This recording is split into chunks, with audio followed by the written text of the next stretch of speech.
Well, certainly, the last several years have presented a number of different challenges. It's really been my honor over the last several years to be the superintendent here. I'm starting my 5th year here, and I've really, it's been an honor to be able to work with the staff here in the community during this time of recovery and rebirth. As you've heard tonight, Little Miami is again at the crossroads. Our district has made incredible strides over the last few years, and we're excited by the prospect of what the future holds. We're happy to celebrate our achievements, and we're preparing to meet the many challenges.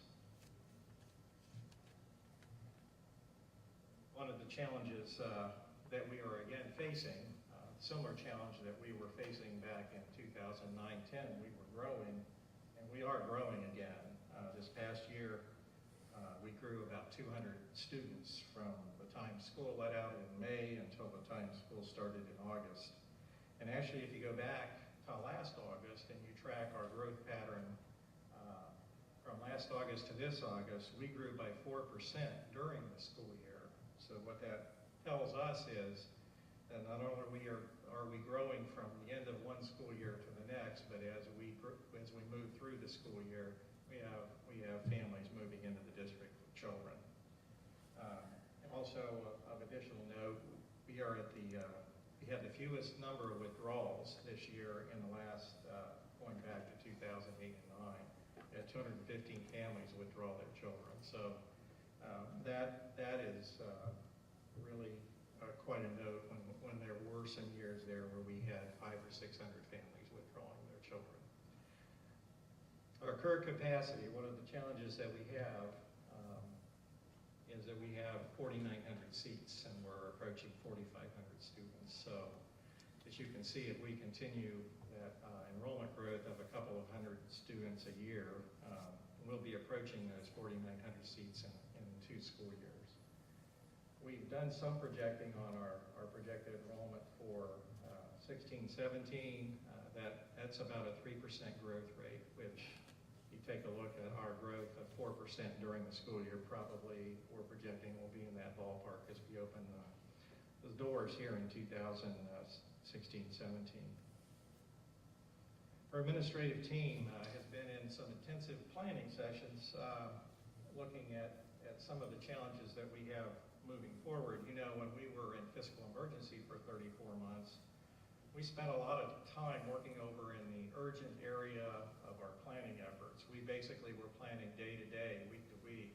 I think even at one point, I talked to Terry during the height of our fiscal emergency experience, and we were concerned about making payroll during one of the months as we were in our fiscal emergency circumstance. So when you're operating in that kind of a really urgent and scary situation, you don't tend to be able to look out long term at what you need to do or where we need to go. So last year, actually, we began moving out of that urgent way of looking at things and moving over into the important way and spending some time on the leadership side with, okay, we're coming out of fiscal emergency, we're recovering. High-functioning organizations plan for the future, and we need to get back on that side of our leadership efforts. So we spent a lot of time with that last year, and in early February, I think we presented a pretty comprehensive plan to the board as to what this school year should look like with projected enrollments and programming needs. We're again in that process this year, going a little more in depth, and at our December board meeting, we will have, I think, a much improved 3 to 5 year plan that we want to present to the board for their consideration. A big part of our efforts here also have been to put forward more effort in communication. I know I've been sending out some information to local governments. We've been reaching out to other people to talk with. I think a part of our outreach last year actually was necessitated by the over-assessment concern that we had with the testing piece that came from the state. As a part of that process, we found parents who had similar concerns and other educators in the area. So we found some people that have a passion for making sure things are right here, and we're working on expanding that. Our board has, for a couple of years now, gone out into the community and held listening sessions numerous times during the year, just out in areas that are not here in the school, but out in business areas and community areas where people could come and talk with them and where they could be accessible. One of the things that evolved out of last year with the assessment piece was, and with our experience with fiscal emergency, I think Terry and I usually had a monthly meeting with the Fiscal Oversight Commission and where we came in here, and it was really difficult to get anything done since they were really gatekeeping everything that we did, even to the point of putting us at state minimum operating standards, but they couldn't tell us what state minimum operating standards were.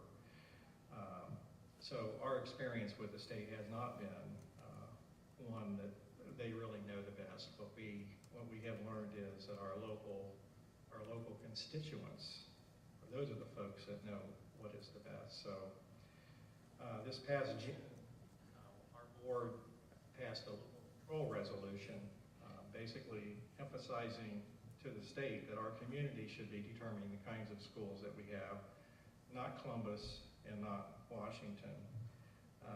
An example, again, with the state assessment piece, once we saw parents engaged, once we saw parents contacting their state legislature and communicating their concerns about the assessment framework, we saw the legislature this past June take a step away from the park assessments and even looking at our state curriculum. So we know that we can't do it alone, and we know we need stakeholder support, and it's opportunities like this that are really illustrative of what a partnership like this can accomplish. Over the last 30 or 40 years, we've been losing more and more local autonomy. Our state and federal governments have been taking care of making sure that they can get their fingers into things down here at the local level.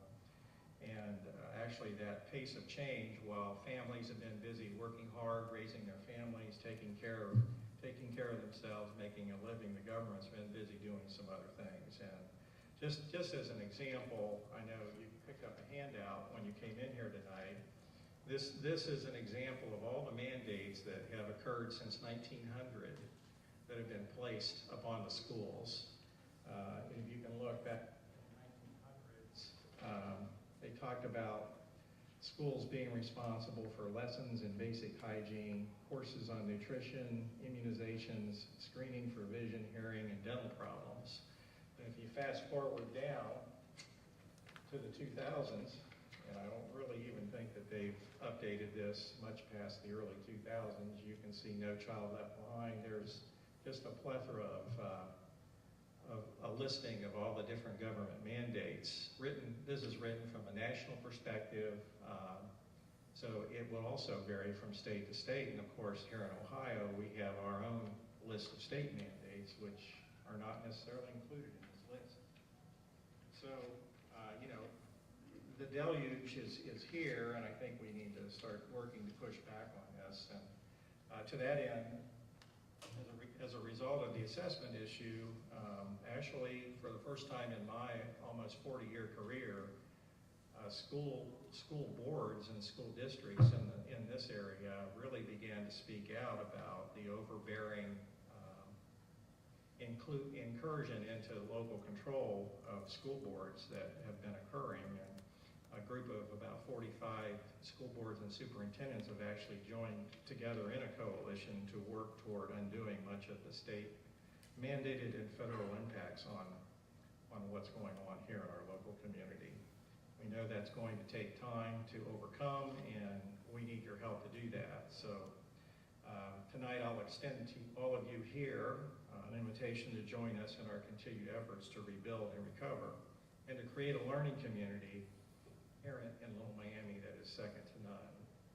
We know we can't do this alone, and if you have a community association, church, a homeowners association, a social group, or even just a few neighbors, we're interested in meeting with you, seek ways in which we can communicate and cooperate. Please contact us if you're interested in such a get-together. We've made great progress in the last 3 or 4 years to recover from our recent challenges. That's in large part to the efforts of the parents and the staff. Parents have supported their children during this very challenging time, and our staff has really gone way above and beyond to make things work. And you should be very thankful for the parent support and our staff efforts in this area. In order for us to create economically successful and educated citizenry, we need to continue to push forward and create a learning community that gets our kids what we know they need, not what Columbus and Washington thinks they need. So thank you for attending this evening. If you have any questions, the other speakers and I will be out in the cafeteria for refreshments, and we would invite you to join us and talk further. Just a reminder, this presentation for tonight will be on our website as soon as Mrs. Briggs gets it edited. Thanks a lot.